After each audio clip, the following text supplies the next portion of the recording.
Hey there, this is Yamaguchi for Eclipse TCG, and today is our weekly meta update for the week of March 30th. The American PQ season starts this weekend, so this is our last chance to start organizing our thoughts in preparation for those, and that's exactly what we're going to be focusing on today. As always, we're going to go over our event calendar and review some of the metagame stats available this week. And once we have a concept of the format, I'll go over where I think each of the known decks are positioned as of right now, and what we might expect going forward. As far as events go, the PQ season has officially started. However, we've had just a few European events this past weekend, and we'll get the bulk of our information about the format this coming Saturday. As for later down the road, next week there will be even more PQs, and just over 2 weeks from now we'll have our first major of the season, and this is really the important event that we're trying to prepare for. So, European PQs, there were just 4 of them this past weekend with some preliminary data that, while low sample size, is still available to us for interpretation. Each of these events was won by a different leader, each of them slanting aggressive, and the player counts of between 40 and 60 indicate relatively small events. I'm going to show some stats from these tournaments about play rate and win rate in just a bit, and while I do think that this information is likely representative, I do not think that it is necessarily definitive, so we'll keep a little bit of that scrutiny in the back of our minds. When you aggregate the play rates for the various archetypes, you'll see that Luke Data Vault was the most popular deck at these events, representing over 20% of the relevant known leader-based pairs. In addition, 2 versions of Boba Fett accounted for yet another 70% of the field, meaning that these pilot leaders were incredibly popular choices, accounting together for over 37% of the field. Besides Luke and Boba, there is a good variety of strategies seeing play, but don't worry too much about tracking each deck's individual play rate. When it comes to understanding a metagame, I like to start by chunking decks together by their role in the meta. So you'll see on this table here, I have decks listed as either space, force, midrange, greed, or aggro in the rightmost column. These are the general categories that I think best represent the goals of each deck at the moment, and I think this makes understanding the format a little bit easier. So when you boil down each leader-based pair into their strategy, you'll see that space led the pack by a large margin at these initial PQs. Space also performed pretty well, boasting a great win rate, and I think its early success, I expect this to translate into a strong continued play rate at PQs this Saturday. Besides this, both Force Midrange and Aggro underperformed due to matchup problems that we'll talk about in just a bit, and Lando, as the current only representative of a tall, greedy deck, did quite well, as when Aggro is unhappy, Lando feels far more comfortable in a tournament. Taking a quick look at online stats, I did the same analysis to see what people were testing in preparation for these weekend events, and the results are far less conclusive. The online metagame had an incredibly even split of decks, and I think these early tournament results will serve to help focus and structure the metagame. Regardless of tournament sample size, all competitive players are essentially looking at the same information right now, and Space's success seems to be pretty clear this past weekend, so it's only rational that this should have a centralizing effect on the metagame. During this week, I'll be conducting similar survey of the online metagame to see how people are preparing, and then from that information, attempting to make a guess as to what the Week 3 PQ field will look like. I want to talk real quickly about a new standout deck from this most recent round of PQs. This is Maddie Kinnabox's Boba Lake Country deck, and this deck was seeing a little bit of play online, and I think its tournament success will have even more people excited to give it a try. And I think the thesis here makes a lot of sense. In a world where both aggressive negotiations decks and tall, hard-hitting pilot decks comprise pillars of the metagame, any extra HP you can get on your base really matters, and previously Boba Fett has played Data Vault to accomplish this. However, this leader is rather beholden to its power plays of Sintakaz and Topple the Summit, and diluting your deck with Data Vault means that you may lack the appropriate answer when it's time to deploy. Something really important is that Sinta and Topple the Summit are not interchangeable. They do different things for different matchups and situations. So the argument here with Lake Country is that the consistency boost is worth neglecting the very few green cards worth playing, such as probably Craving Power, and the extra HP on Lake Country is a better route than having access to, say, the powerful yellow villain interaction suite that the yellow 30 HP base affords you. So I think this concept is cool. It's very informative on the meta and what people are preparing for or think is good at the moment. It was a great play last week. This deck did really well, not only in this tournament winning run, but even the other Boba Lake countries in the room had pretty great win rates, so we'll have to see how players adapt to this big HP colorless Boba idea. In terms of meta structure, I think we're currently in a kind of rock, paper, scissors type format now. This phrase tends to get thrown around a lot in Star Wars Unlimited, but I think its description actually applies at the moment. The archetypes, importantly, seem to have pretty comparable levels of power to one another. In the past, I felt that there have been a lot of like fake rock, paper, scissors formats where you can find one solid pick that ends up having good matchups into pretty much the entire relevant metagame. But right now, I'm having a really tough time finding that answer. So it's by organizing our thoughts on the meta that we can get closer and closer to finding the best place to be on this chart, or at least the least bad or most acceptable. I think this basic shape of the meta makes sense. To begin with, you have the space decks at the top, which, in addition to dominating decks that are not prepared for them, are also rather favored into the various good force mid-range strategies, which play very few units in space and now have only rather inefficient removal to interact with space units. Force mid-range decks, however, are very good at controlling aggro's board, allowing them to outscale and survive. Aggro then is a punish to Lando's slow and greedy strategy. And finally, Lando is uniquely good into space decks because space decks at the moment represent these like slower 6-cost leaders. So Lando is allowed to scale out of the early game without too many bad things happening to him. And then on the flip turn, he gets to just play Hyperspace Disaster and pretty much win for free. There's a little bit of crossfire. I think that Lando versus Force is pretty favored into Talzin, but has a little bit more issues with Obi's Snowball. I think if you played like maybe 100 games of that matchup, it might land closer to 50-50 than unfavored for Lando or anything like that. But it's just a notable demarcation in that matchup for me. Aggro, meanwhile, against space has sometimes difficulty punching through their big HP bases, but the blue-red decks, which are most of the good aggro decks at the moment, have these excellent restore units to help them in the race, so I'm not quite certain who gets the edge there. It forces space to look for some efficient removal, which their decks really don't have a ton of, so again, if it was a 100-game situation, I'm not 1000% sure who to give the edge through there yet. If you don't like the circular chart, another way of thinking about the meta is this idea of an endless number of astronauts with guns pointed at the back of their heads. But one issue with any type of reducted X beats Y deck statement is that there are always hundreds of matchup caveats and live adaptations taking place in decks.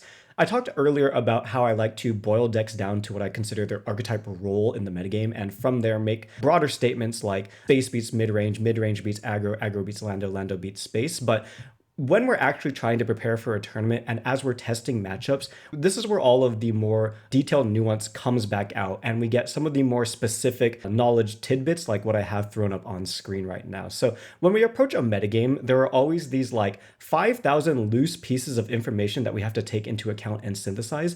It's good to start with this kind of broad statement, but once we get into the weeds, that's where we really find what gives us an edge in a tournament. And this metagame information comes from the questions that we ask ourselves when we're preparing. So what am I most interested in this week? Well, with space having such a strong showing, I want to know what this means for the aggro decks. This is because Lando is the next rotation in this in my mind. So if I'm anticipating Lando being a good play for this event, maybe I might try to find the next level play and opt for the aggressive deck. And to do that, though, I have a higher burden of testing and information because there are a couple matchups that I have question marks on. I want to know if the big Boba HP deck is killable or if that becomes yet another problem for aggressive negotiations decks.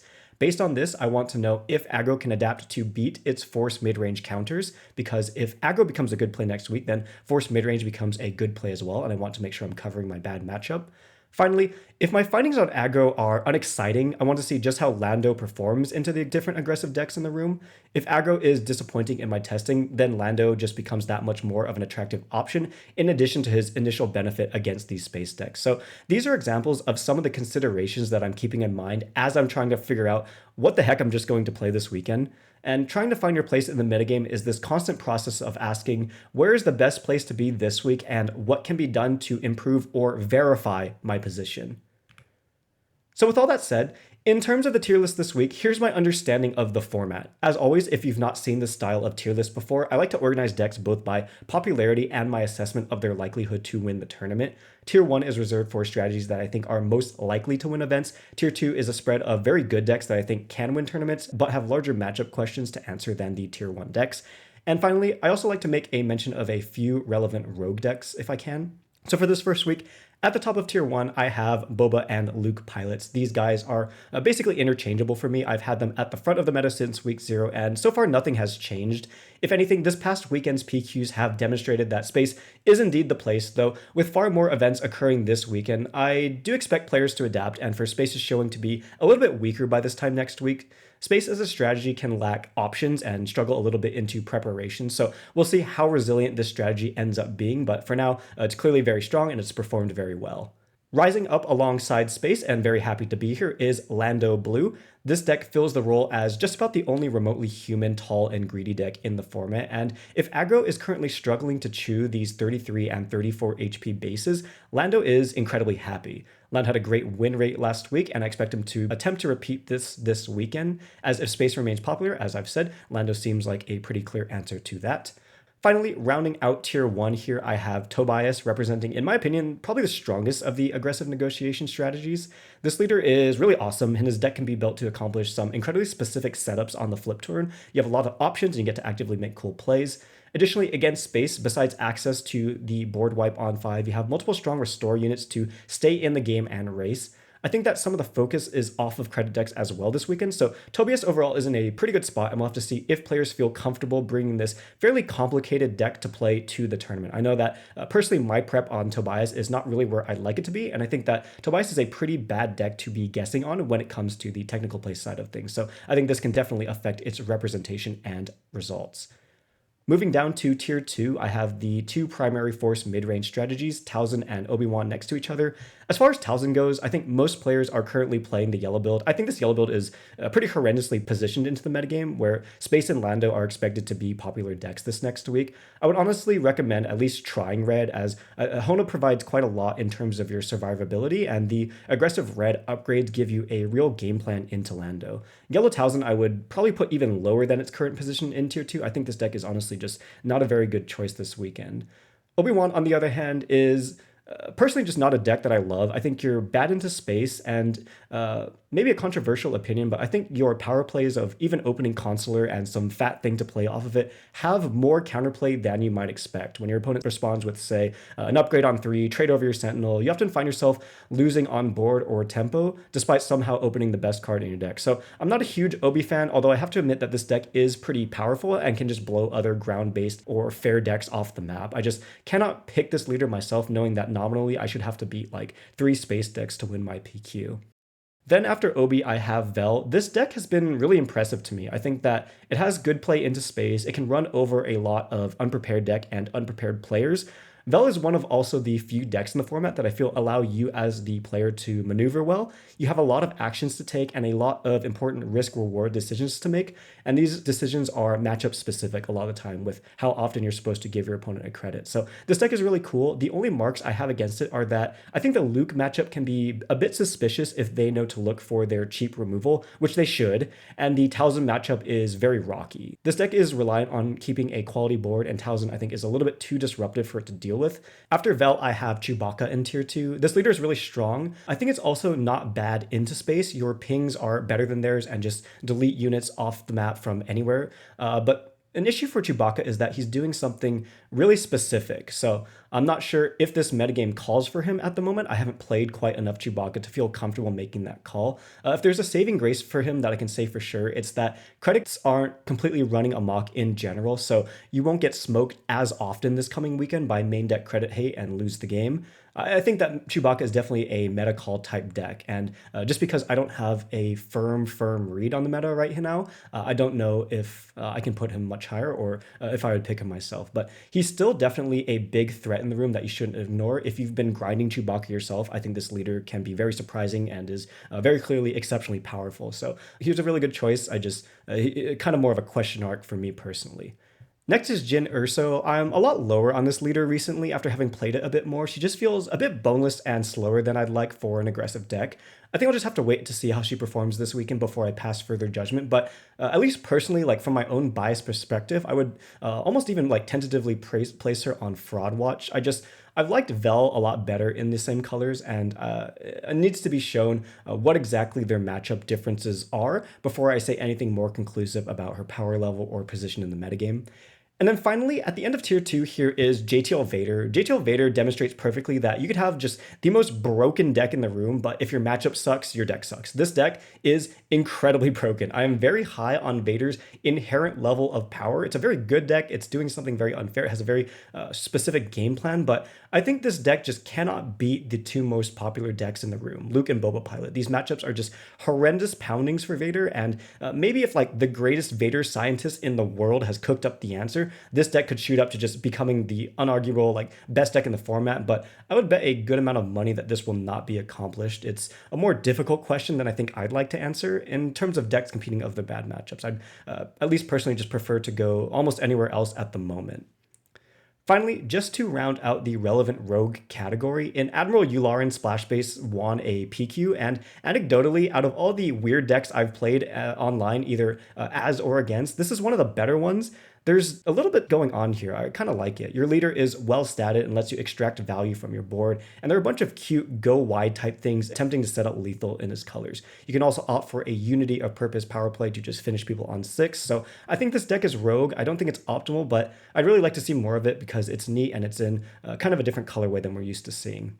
And then less neat, more rogue, and still, unfortunately, at least a little bit relevant is Admiral Capital Ships. Luckily, this deck is pretty awful. It doesn't do anything. It dies to anything remotely aggressive. You can stick Invisible Hand on for like every game and you'll still lose somehow. But despite all of my gripes with this deck, and I did attempt to play this for like 3 or 4 hours, it was just awful. It lost to everything. The important thing to mention about this deck is that it does punish Lando quite heavily. So it's at least something to be aware of. But again, honestly, if your deck is even remotely aggressive, you should be able just to finish them. And then finally, Qui-Gon Green Force is a funny deck that people will probably try to take to tournaments. This deck isn't very good. It does something cool, but once you know to cut off their big unit as soon as it hits the board, the deck tends to fall apart. It's neat. It might get you once if you don't know what's up, but I think if you can play to first deprive them of their bounce target and then to deprive them of the force, their leader ultimately flips on 6 and the deck doesn't really end up doing anything, so it shouldn't derail your tournament. And that's overall how I'm seeing the meta. Pretty info dense this week, so if anything was unclear, please feel free to ask in the comments. As for the Phantom Menace, we are back to cycle 1 of the meta. Space is, I think, the deck to prepare for this weekend. There should be a lot of it. It's a popular deck, and it's pretty easy to play at a competent level, so I would absolutely be picking my deck respecting Space, or at the very, very bare minimum, you just have to verify that your deck does not concede this matchup, or is not willfully opting for an unfavored matchup into Space, in my opinion. In terms of predictions and things to watch, I think Lando's position in the meta is important. He represents a style of gameplay pretty much by himself. This makes him difficult to prepare for since you're now dedicating deck space to just one specific leader. So I think if your deck is weak to Lando, you're really hoping that aggro does well this week so as to reduce the amount of Lando you have to play accidentally. As for forced mid-range decks, I really think that Talzin will see a shift from yellow to red, or if it's not willing to adapt, just end up dying off completely this week. This yellow deck is, in my opinion, positioned quite poorly, but red gets to preserve a lot of the strengths of the deck without gambling your tournament quite as often. I think Talzin Yellow can still win an event. It's possible, very possible in a PQ to get through your bad matchups or duck them entirely, but as far as an overall metagame performance and win rate goes, I really prefer red to yellow at the moment. And then OBVT, I think this deck will be popular. People really love this deck. It's fun. It has Force Guys in it, and you get to play these like big, scary balls of stats. You can opt to side a million cards for space, and it's attractive at least that your deck building question is very well defined and specific. But as far as trying to beat your bad matchup goes, I'm just not convinced that the juice is worth the squeeze here. As mentioned earlier, I'm also just overall lower on this deck's ability to maneuver. So while I'm not expecting it to have a fantastic aggregate showing this week, I'm looking out to see if this changes, because the only thing worse than being wrong is just willfully continuing to be wrong. So I'll keep my tabs on that. So that's all we have this week. Good luck at your PQ. Again, pretty info dense this week, so please feel free to ask any questions in the comments. As always, please subscribe for future competitive SWU content. Thanks for tuning in, and I'll catch you on the next.